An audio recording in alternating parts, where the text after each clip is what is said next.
sandwiches, and mouth-watering desserts. So come check out their pizza and wine bar, or get a treat from the bakery made fresh daily. Plus, you can still do online ordering and takeout, along with gift cards. Just go to cafelatte.com and choose from their ever-changing selection of award-winning salads, sandwiches, and soups. Cafe Latte is located off Victoria and Grand and online at cafelatte.com. Tune in for Philosophy Talk, the program that questions everything. Except your intelligence. Coming up, microaggressions. Oh, like asking someone where you're really from. Yeah, that's something folks from marginalized communities experience all the time. And a lot of people who ask those questions don't even realize what they're doing. So, is it their fault? And does that even matter? Microaggressions, next time on Philosophy Talk. Philosophy Talk, every Sunday at 8 a.m. on AM 950.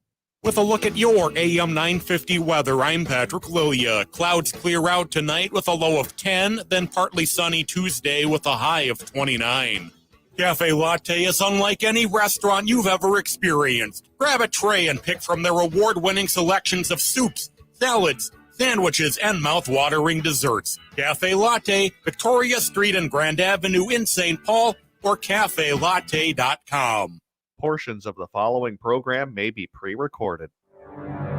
The views expressed and the opinions given by the individual host, guest, random reptoid, or chupacabra may not necessarily reflect those of AM 950 Radio, its affiliates, or its sponsors.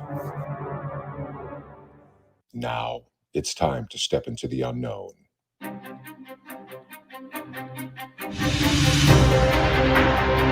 There are things people experience but never talk about. A shadow moving in the corner, flickering of the lights, a disembodied voice. We invite you to talk with us. Share your story, share your experience, because this isn't just your story, this is our story.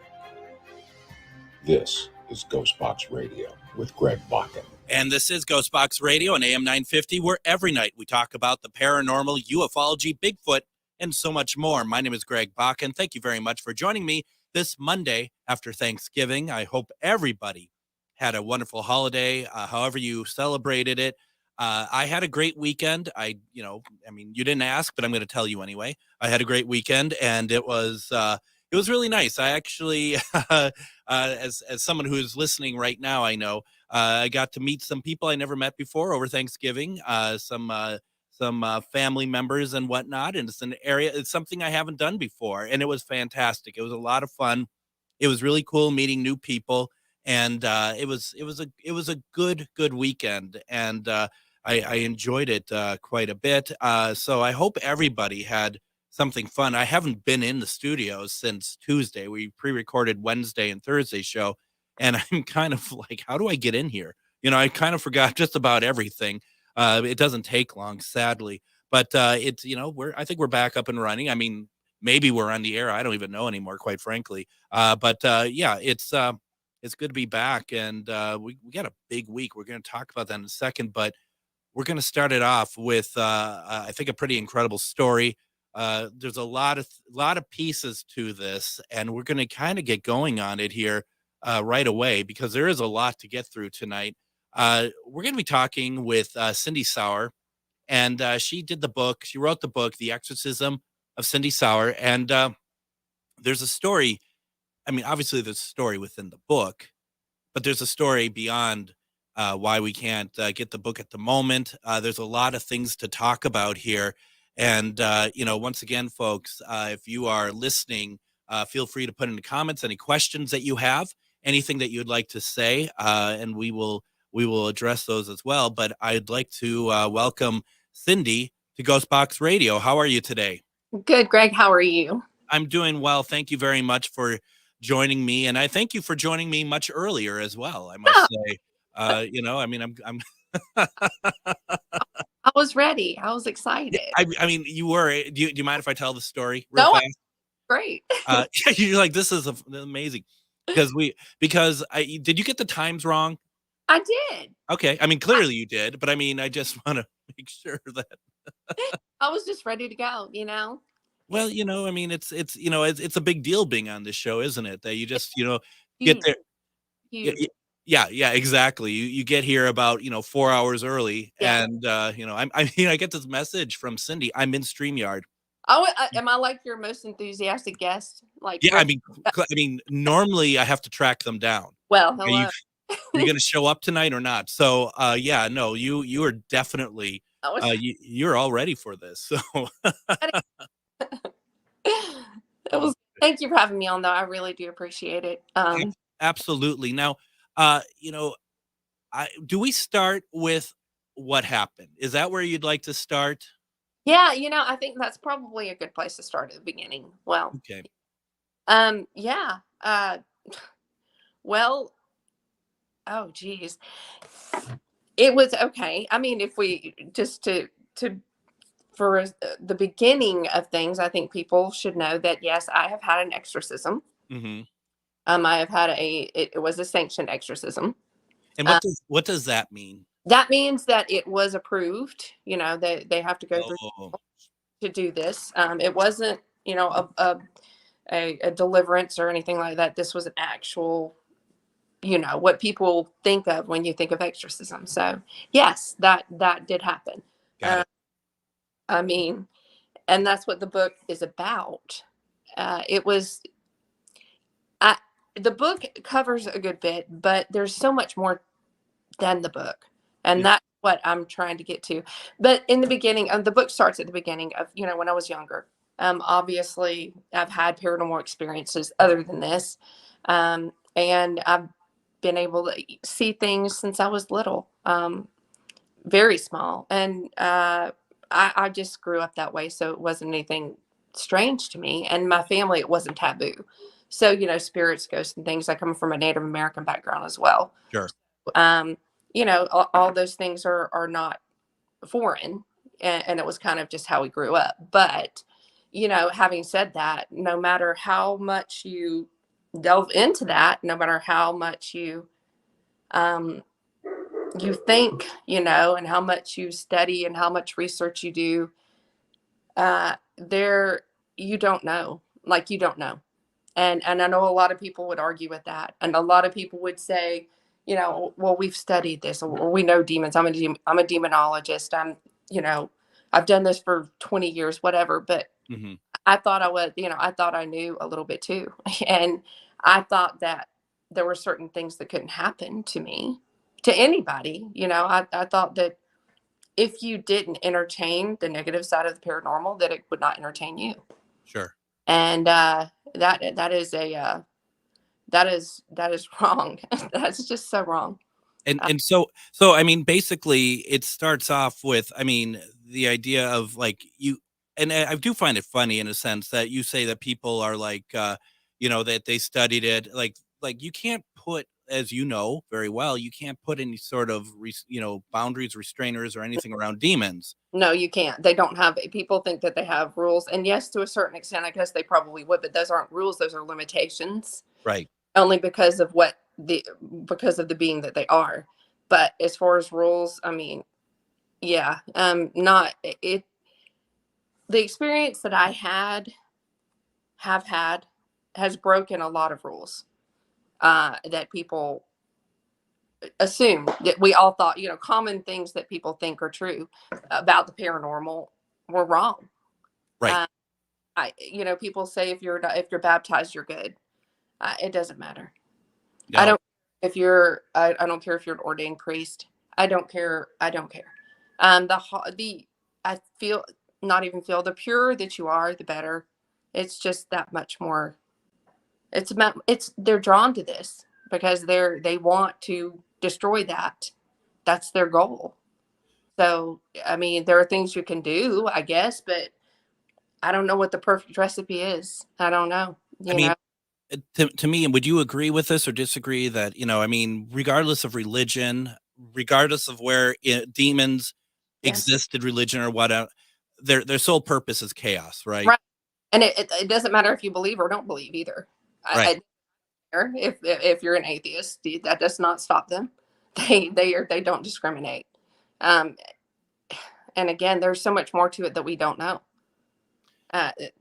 We just don't. We're operating on a human level with these things because that's all we know to do. But um, once you're connected in such a way, you, I guess you're more privy to uh, the way that they operate. It's hard to explain. It's really difficult to explain.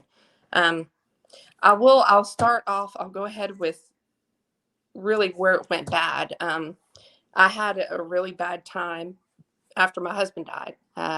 He committed suicide, and it was rough. Sorry. Things were rough, and things after that got really rough.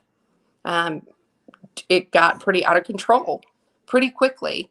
And, coming off of something so tragic, and me and the kids in the same house, it was, we're already damaged, we're already hurting, and things started to happen. And I guess the better part of you wants to think, okay, this person is here, and they're here to say I'm okay. And especially with the way that he did, pass away, that left a whole other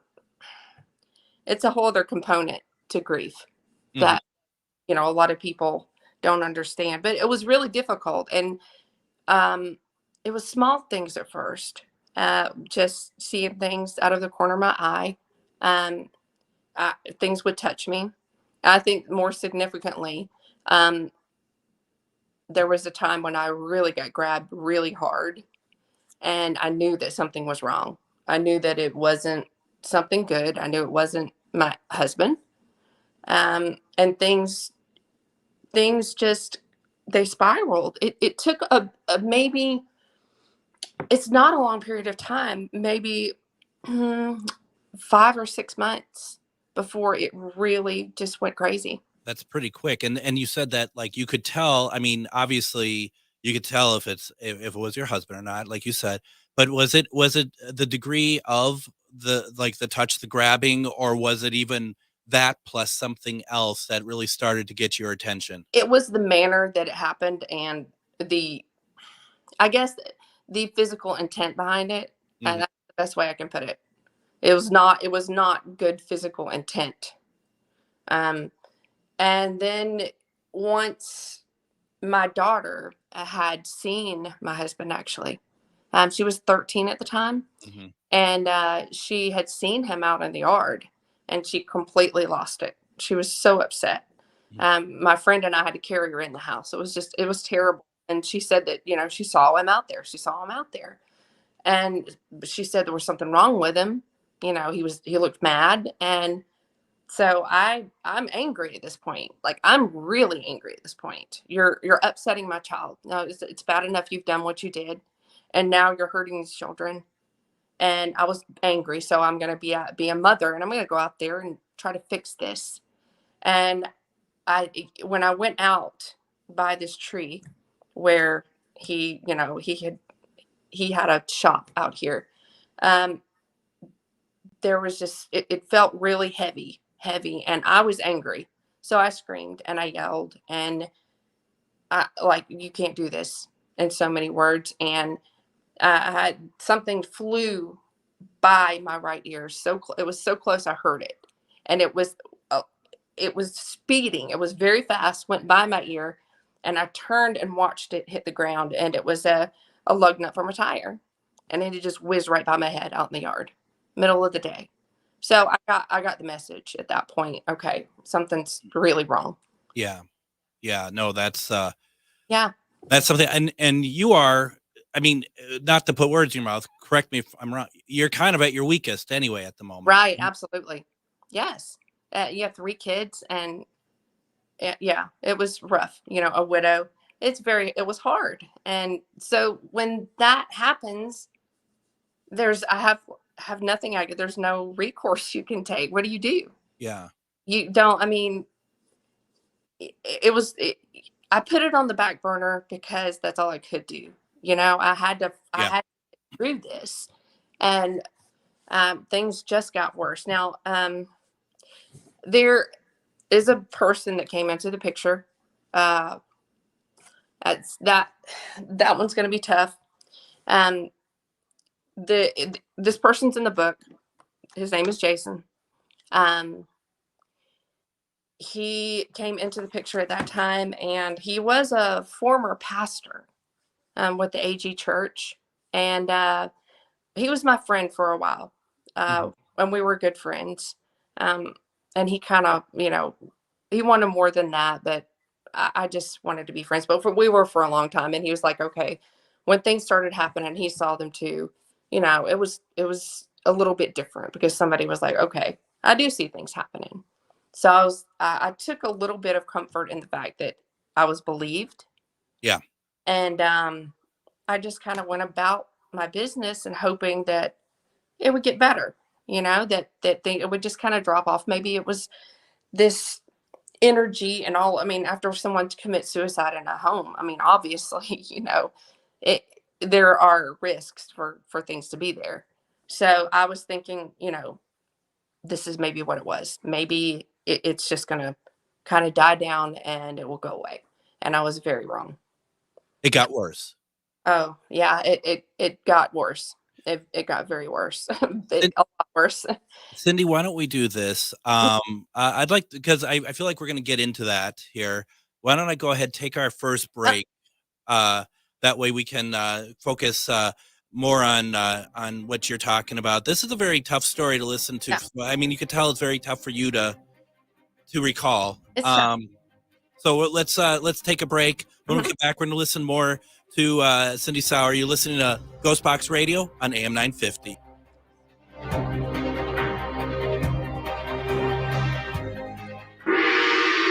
Magus Books, your multicultural spiritual supply store. Stop in and expand your horizons with books, classes, readings, and supplies at magusbooks.com or in our shop at 1848 Central Avenue Northeast in Minneapolis. From the best incense to beautiful statues, we have supplies and books for your spiritual explorations. Come in and chat with our knowledgeable staff and get what you need for your next adventure, whether you're fighting ghosts or opening your third eye. Check us out today at magusbooks.com. Reach your highest level of consciousness and well-being with metamorphosisconnections.com. Metamorphosisconnections.com is an online directory of the best holistic and metaphysical practitioners to help you make your most informed choices. You can search metamorphosisconnections.com for classes, events, wellness and life coaches, plus metaphysical products and shops. You can also search for a wide array of healers from all modalities, including EFT, sound healing, energy healing, light therapy, ancestral healing, shamanic healing, reflexology, past life regressions, hypnotherapy, yoga, and more. And if you're not sure where to start, the search feature on metamorphosisconnections.com is tailored to help both those who know what they are looking for and those who are just starting. Come explore the possibilities for your higher self by visiting metamorphosisconnections.com. Their experienced practitioners can guide both beginners and those that are already on their spiritual journey. That's metamorphosisconnection.com, your link to direct you on your spiritual transformation. Hello, I'm Jody, also known as Witch Jody on social media. I opened Midwest Witchery and Healing in historic Stillwater because as a nurse, I love to help others. When you come and visit Midwest Witchery and Healing, you will find everything from divination and magical services, classes to ritual tools, jewelries, handcrafted candles, witchy gear, and much more. My store is a safe environment for all on their own unique path. Look for the purple door. Find out more at MidwestWitcheryHealing.com. Hi, this is Paul Metza, inviting you to listen to the Wall of Power Radio Hour every weekend on AM 950. We are on at 6 p.m. on Saturday. We feature artists, musicians, raconteurs, private detectives, and more. 6 p.m. Saturday night on AM 950. Wall of Power Radio Hour.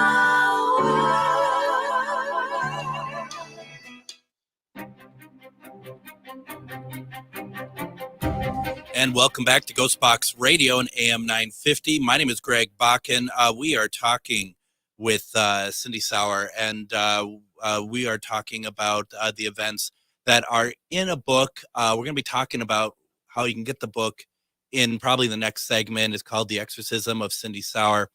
And Cindy, I do have to ask you, are you doing all right over there? Okay. Yes. I mean, I know this is not, it's tough. Yeah. It's but even though it's not easy, I really feel like people need to know this, because this is not something that happens every day.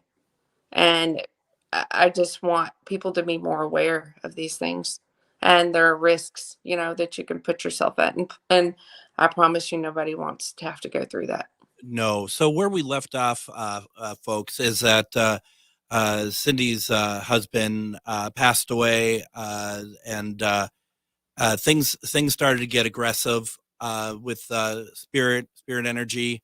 Where we left off talking about something being thrown at her outside after an appearance of her husband, seen by her daughter. A lug nut was thrown at you, Cindy. Mm-hmm.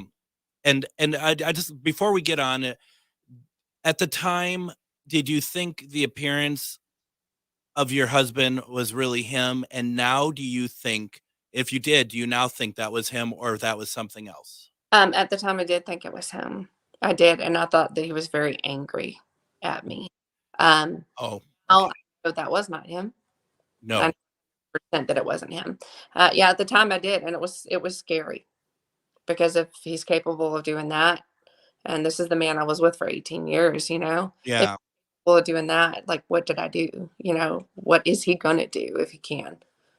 So yeah, that was rough, because when we were married, it was tough. There was abuse, he was an alcoholic for a good long time. So it was hard. So, you have to go there. Your brain has to go there. That's Yeah. the first thing you think. So yeah, at the time I did. Now, no, I know it wasn't him. So, I get it. yeah. So what happened next? I think that other things were thrown. Those weren't the only things that were thrown. There was a Bible that went across the room. It got destroyed. It just flew across the room, pages everywhere. Things like that would happen. My crucifix. It's so strange, because looking back on it now, a big picture is different. But when these small things happen, you're more tolerant to them. I had a crucifix that broke. It fell off the wall, and I watched it fall, and it broke at the wrists and at the ankles, and so Christ broke off that way. Wow. Yeah, that was disturbing. Crosses would be upside down. They really would. Things would move. Things would roll. Doors would open and close. It just kept escalating. There was a time when all the cabinets in the kitchen would open at one time. They would open and slam. The dryer would open and slam. That was the physical stuff that started to kind of, it started to escalate that way. And that was just not there yet. We're not there yet. This is like the infestation right stage of the four stages of demonic possession. The thing is that at these times I could hear these things speaking to me. And I just thought, I'm stressed. I'm stressed. This is a lot, and I'm just stressed. But I did hear them, and it was whispers. And at that point, just these incessant whispers. When I would get really stressed out, especially. And I just didn't think much of it as far as it being something outside of me. And as far as being I've been in the paranormal field, been researching for a very long time, and even long before that. And I never studied demons. I never studied demonology. I knew a little about it, but I was terrified of it. I didn't even want to give it any thought. So, thinking that it could be that, I was like, I didn't even entertain anything like that. And it's surreal. So how are you going to, it's hard to accept. So you can't just say, hey, look, I think there are demons around. Let's do something. It doesn't work that way. No, it doesn't work that way. Because it has to play with your sanity a little bit, right? A lot. And that's what these things do. That's the bigger part. As much as you see that happens outwardly to a person who is oppressed or possessed, the inward part, I promise you, there was 100 times more going on inside than there is outside. Absolutely. It's very much a battle. Even that person may be sitting still, but inside it is not still. These things are just, they're relentless, and they will attack you in here as much as they do outside. So, and I think that's something that people really don't know. That it's not a constant state of, you're not laying in a bed and puking and, all that. Right. You're functional. There are many moments when you're functional, but it's more terrifying because you don't know when you're not going to be. You don't know when they're going to do this again, so the waiting game is a tough game. And it's that really messes with your head too. And I think that's probably part of the plan. Everything that they do is systematically used to break you down. Well, and isn't it true? I mean, that when you're in these situations, when you're under possession, that the purpose is to isolate you from others, right? Absolutely. And they're good at that. They're good. People don't want to be around you when you're like that. No. Who wants to be around that? A few people, very few people, were by my side at that time. Even after my husband died, that really turned a lot of people off, and they just kind of disappeared. So it was rough. It was a lonely time. There was a particular incident though. I went to do some investigating in a place that I really wanted to go to for a while. And that's when I had my first real physical attack. And I call these attacks, they're not something attacking me. It's when they get inside of me and they take control. And that was the first time it happened. And that one, I mean, it was scary. It was confusing. And to be split is weird when you're not in control of yourself. But you can see, I think people may think you don't know what's happening, but you do. You're very aware, you're very awake, but there's just nothing you can do. There's just nothing you can do. And it may be fuzzy at times where you can't remember some things, but you're very aware of what's going on as a whole. So what would they do to you? What would they make you do? They would talk. A lot of it was the talking, and the talking was manipulation, and you're going crazy. I'm not really here. You're imagining me, which that in itself is just crazy. But then once it got so far, and after a few attacks, is when they would start to tell me, you should take that knife over there and just stab it right in his back. He won't feel it. It'll be okay. Or take that hammer and, hit him over the head a few times. Snap that person's neck. Like if I would get really upset and angry, I just would it would start to turn into where they would just take over. And I would really feel like I'm just going to kill that person. Like I'm going to do it, but not me. Yeah. Not me. They got so good at being in there and so good, at taking over that it wasn't to a point where they would physically, and I want to rephrase that part of it, because they don't take control of you and manipulate you the way that you are as a human, because they can't. Their movements, the way that they operate, they can't make our bodies do things themselves. They can, if they take over your mind, if they oppress you, they can push you to do things. They can coax you to doing things and like that, influence you. But they can't physically take your body and take your hand and stab a knife. Yeah. They could not do that. But they could very much try to get me to do it. Like push, they can push you to a point where you're right there. And even to myself, Sure. I would be violent to me. I would lose control and punch myself repeatedly and not feel it, or scratch myself, or pull out my hair, or bite myself really hard and draw blood and keep biting. And and I never felt it when it happened. I was not in control when it happened, but it did happen. It happened a couple of times. So How close were you to hurting somebody? never. You were able to control that. Yeah, absolutely. I was never close to hurting anybody. Only myself. Which is bad enough, but yeah. Yeah, that was very bad. But no, they did not have that control. And having said that, my faith is strong. I'm not your traditional Christian by any means, but my faith is strong. And there's a part of you that stays there that they can't control. And that part just gets deep inside. But there's that part that they can't cross that. And so I mean that in itself is I mean, thank God for that.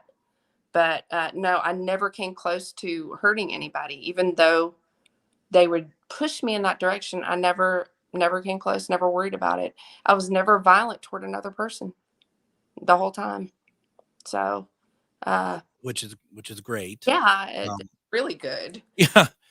Yeah, because I don't there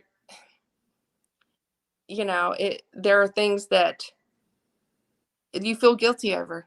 You carry a certain amount of guilt for having to expose people to it. That's a big part of it. The guilt is that will definitely plague you if you let it. Because after all, it is your body. Where do you think these was it more than one? Was it multiple? It's never one. Yeah, right. It's always Always many. Yeah. Always. That's true. Yes, there were many.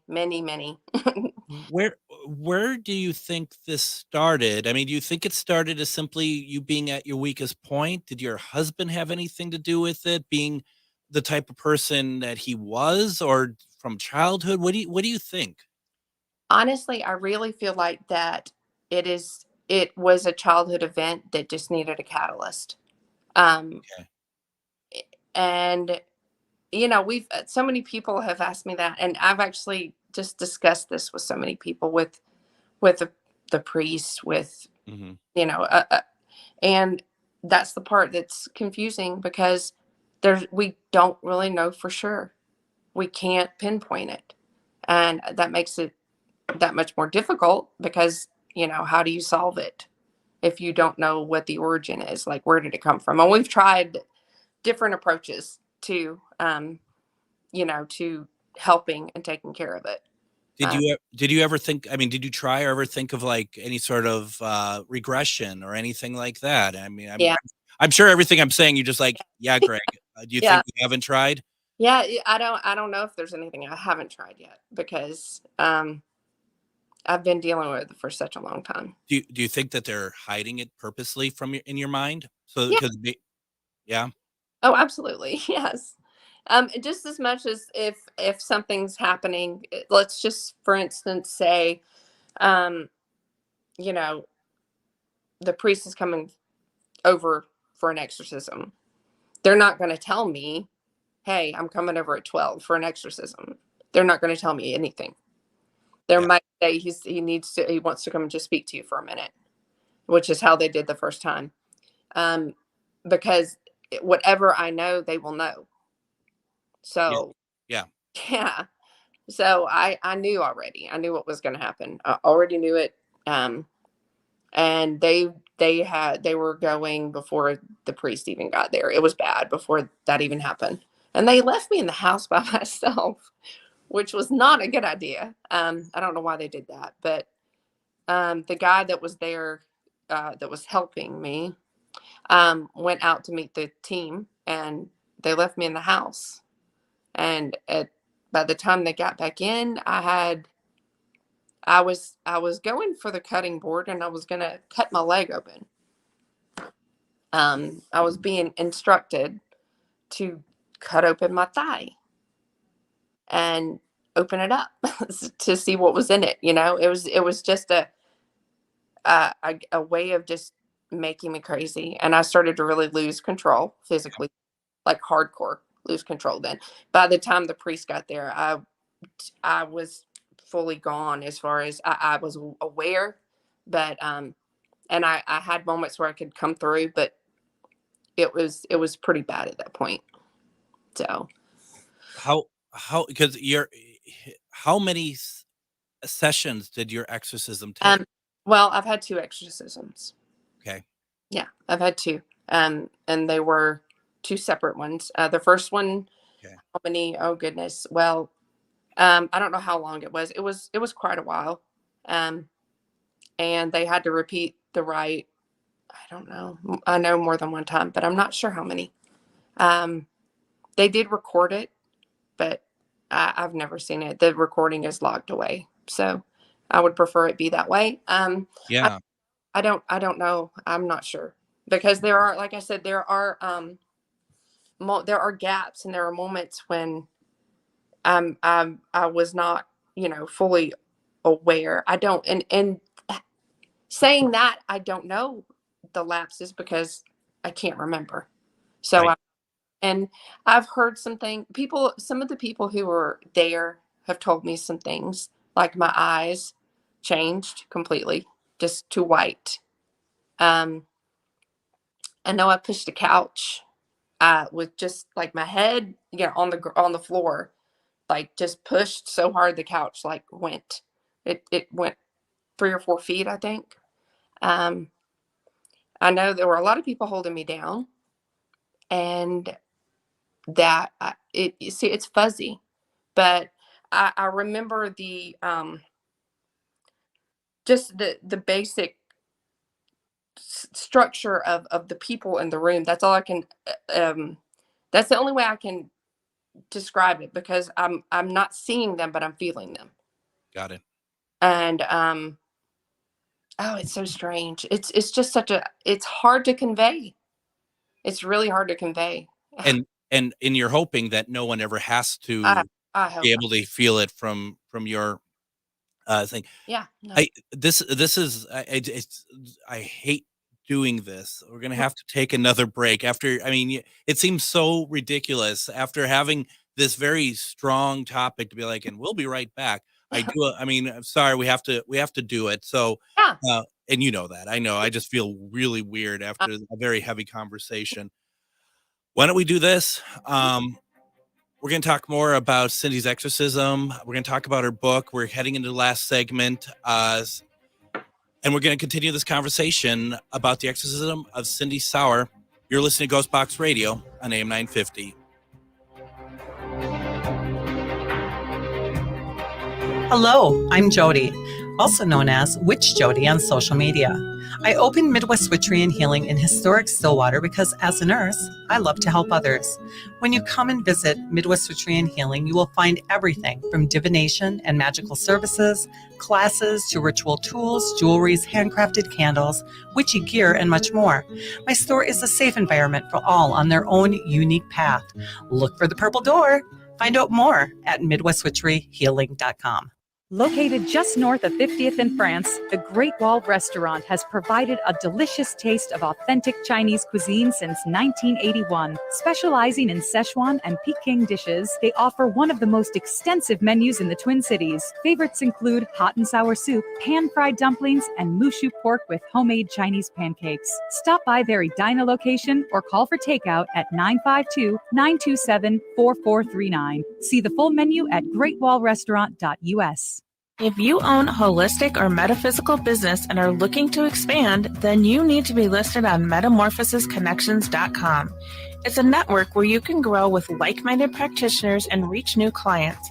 Metamorphosisconnections.com is an online directory you need to list yourself and your business.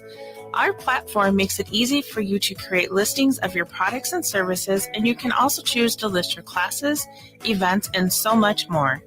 Metamorphosisconnections.com helps you create weekly and monthly promotional ads targeted towards your potential clients and promotes them for you via social media and newsletter. There are clients searching for your specialty right now. Let us help them find you.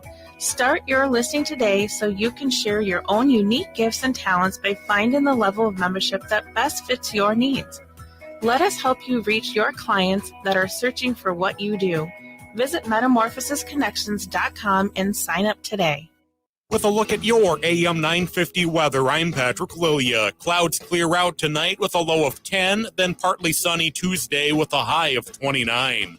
Cafe Latte is unlike any restaurant you've ever experienced. Grab a tray and pick from their award-winning selections of soups, salads, sandwiches, and mouth-watering desserts. Cafe Latte, Victoria Street and Grand Avenue in St. Paul, or cafelatte.com. And join us this week on GhostBox Radio with Greg Bakun. We are going to have on tomorrow, we're going to be talking about legendary monsters. We're talking with Lyle Blackburn. I've been trying to get Lyle on the show for about 8 years. So I think that it's high time that we get him on. Wednesday, we're going to be talking about Secrets of the Asylum that airs on Fox Nation. We're going to have Scott Porter in for that. You might remember Scott from the Tennessee Wraith Chasers back in the programs that they had done back in the day. Thursday, we're going to have the return of Moon Girl, Mistress of the Paranormal. She was on my first weeknight show, but we're going to be talking about Chinese face readings. And then Friday, it's the return of Casual Friday. And also we're going to have Joe Prozit stop by as well for a segment talking about the launch of his book series and For Order.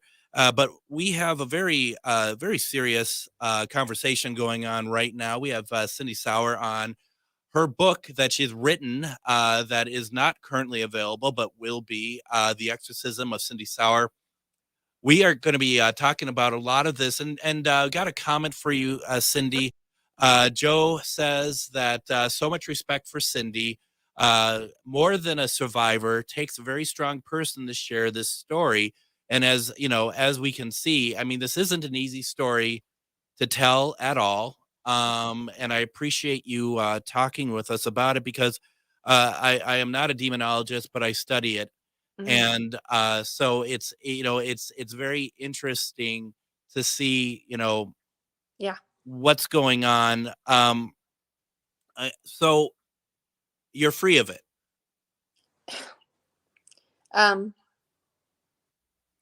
I don't know. Maybe. We hope. I mean, are you worried? I mean, I'll say it nicely. Are you worried talking about it? No. That doesn't bother you at all. Bother me. No. Do you think that actually weakens them by exposing them? Well, yes, I do. I feel it's me taking my power back too. So right. It's a good thing, and I wouldn't do it if I felt like I couldn't, or that there was some kind of risk. So absolutely. Yeah. Now we have roughly about 15 minutes left, and I want to make sure that we're getting to everything that you want to. Where do you want to go to next with this? The exorcism having been done. Yeah. Again, it was not the only one. There was another. And after the second one, I'm just going to go through that. Yep. And there will be a book about that as well. But the second one was more intense. There was a different approach to it. And it went well for a good long time. And then when I moved, and I did end up, with this person, we didn't get married, but I did end up with this person. And it fell into another abuse situation, and things started to kick up again. And I ended up, he died. Okay. So the man in the book, he died. Okay. We did have a child, and he died of a brain aneurysm. But the relationship was very, very bad. And that is, that is, I think one of the reasons why the book was taken out of circulation. There were some people that are not happy with it, and there are people who do not want it circulated, and they're going to try to not have it circulated, but I can do that myself. Are they people that are connected to this guy or something else? It's something else as well. It's this person. There are people a person connected with them, and then there are some other people as well who are not happy about it, in a different and part of the paranormal field.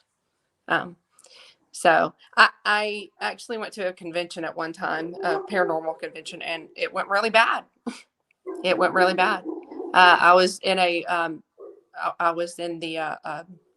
they were interviewing us, and I got an attack in front of like 100 people, I think. And it shut the whole thing down and everybody left. So, yeah, people think that some people have it wrong. It's really concerning as far as the field goes to see people do things that they're doing. It's a little bit scary. I'm scared for people. Are you scared of the fact that people are creating their own narrative from your story? No. What is it that you're afraid of? I'm just afraid that they don't know what they're messing with. There are people I see. don't understand, and I don't wish this on anybody. The likelihood is probably very slim, but any likelihood is not good. And there have been so many people that have been affected by this, not just me. And there are people who it's caused me a lot of damage. Yeah. There are a lot of people who I've lost over it. A lot of people who don't want anything to do with me, even family. Yeah. So as far as isolating, it becomes isolating because, you can't tell people. How do you say it? How do you say this? How do you convey this to your family and have them believe you, and then have them be supportive? And, those three things don't go together. And it's not only people, it was that family, it was friends, it was a lot of people. So, and it still happens. People don't know how to, they don't know how to respond to it. I mean, what do you say? What I think is also scary in that vein that we're talking about here is you have people who are in this field who they may not be trying to do like reach out to demons or anything, but and I'm sure this is what you mean too, is that they just feel like that they're invincible because they don't respect the power. I mean, there's right. Yeah, I mean, I don't mean that in a good way. You just have to know if you're calling on something. I know people who tend to they say they go under a trance. I don't even know if they really do or not. What is wrong with you? Why are you doing stuff like that? I don't know. I mean, it's ridiculous. And these people who, these bigger names in the paranormal field who like to think that they're challenging demons. Yeah. Are going and everything's a demon. Everywhere they go, they've never actually experienced what a real demon is or what it does. They don't know, or they wouldn't be. And that makes me pretty angry. There are some people I'd like to slap sideways, honestly, who are big in the field, because not only are they, they're doing things that are detrimental to themselves, they're also teaching people who watch them and actually think that they're great to do silly things too. And that's just bad. Like the field has just turned to that, and it's just not good. It's not. No, there's a lot of by example sort of things happening. That's cute. Who's your kitty? Who's your kitty? This is Fudge. Oh, Fudge. Say hi. We needed Fudge to make an appearance tonight. We really did. What a cutie. Yeah, no, it is ridiculous. It is out of control. I do think it's out of control, but they don't care. No one cares. Of course they don't. Well, it'll bite them one day. I hate it, but it will. Unfortunately.